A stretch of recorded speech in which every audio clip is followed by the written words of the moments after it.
হাইতির বিপক্ষে দাপুটে জয়ের পর স্কটল্যান্ড ম্যাচে নেইমারকে পেতে মুখিয়ে আছে সতীর্থরা। ভিনি বললেন নেইমার তার আদর্শ, আর হাইতি ম্যাচের নায়ক কুনিয়া বলছেন নেইমার এমন একজন নেতা যে ড্রেসিং রুম আর দলের মান দুটোই বদলে দেয়। তবে সেলেসাও শিবিরে কিছুটা চাপ বাড়াচ্ছে রাফিনিয়ার চোট। ভিনিসিয়াসের আশা দ্রুতই চোট কাটিয়ে ফিরবেন রাফা।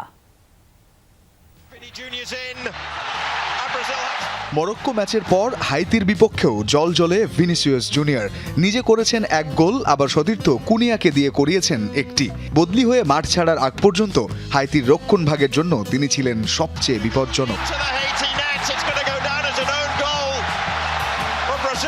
হাইতির বক্সে সর্বোচ্চ 9 বার বল টাচ করা ভিনি এবারের বিশ্বকাপে নিজেকে চেনাচ্ছেন নতুন করে। ম্যাচের পর জয় নিয়ে ভিনির কণ্ঠে আত্মবিশ্বাস ঝরলেও রাফিনিয়ার চোট নিয়ে কিছুটা শঙ্কা। তবে পরের ম্যাচে নেইমারের ফেরা নিয়ে মুখিয়ে ভিনি। কোনো সন্দেহ ছাড়াই 3 গোলের এই জয় আমাদের আত্মবিশ্বাস বাড়াবে। তবে রাফার হ্যামস্ট্রিং এর চোটটা খুবই দুঃখজনক। আশা করব এটা গুরুতর কিছু নয়। নেইমি পরের ম্যাচেই খেলতে পারবে বলে আশা করছি। সে দলের সাথে থাকাটাই আমাদের জন্য অনেক বড় একটা ব্যাপার। সে আমার আদর্শ, এমন একজন মানুষ যিনি আমাকে সবসময় প্রচুর সমর্থন দিয়েছেন। ম্যাচে মাত্র 64 মিনিট খেলেই দুর্দান্ত ফিনিশিংয়ে ঝলক দেখিয়ে এদিন আলো কেড়েছেন আরেক ব্রাজিলিয়ান মাতেউস কুনিয়া। 13 মিনিটের ব্যবধানে 2 গোল করে ব্রাজিলের স্বস্তির জয়ে মূল অবদানটা ছিল কুনিয়ারই। ম্যাচ শেষে বললেন স্বপ্ন পূরণের কথা।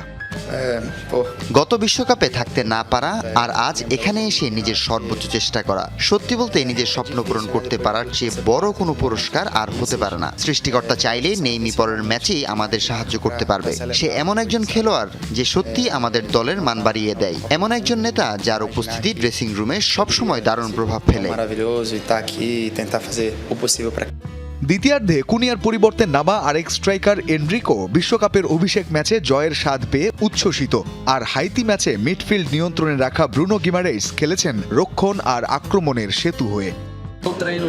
আমরা জানতাম ম্যাচটি কতটা গুরুত্বপূর্ণ, বিশেষ করে প্রথম ম্যাচের পর। তবে এবার আমরা দারুণ একটি ম্যাচ খেলেছি।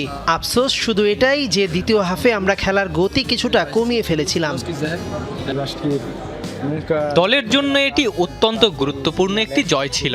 বিশ্বকাপ এমন একটি টুর্নামেন্ট যা সবাই জিততে চায়। জাতীয় দলগুলোর মধ্যে এটিই সবচেয়ে কঠিন টুর্নামেন্ট, আর আমরা জানি যে একটা ম্যাচ হেরে যাওয়া কতটা কঠিন।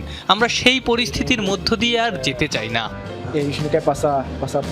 হাইতিকে বিদায় করে গ্রুপ সি এর শীর্ষে ওঠা ব্রাজিলের চোখ এখন স্কটল্যান্ড ম্যাচে। এই ম্যাচ দিয়ে 3 বছর পর জাতীয় দলে ফিরছেন নেইমার, নিশ্চিত করেছেন কোচ কার্লো আনচেলত্তি। রঞ্জন শান্ত, যমুনা স্পোর্টস।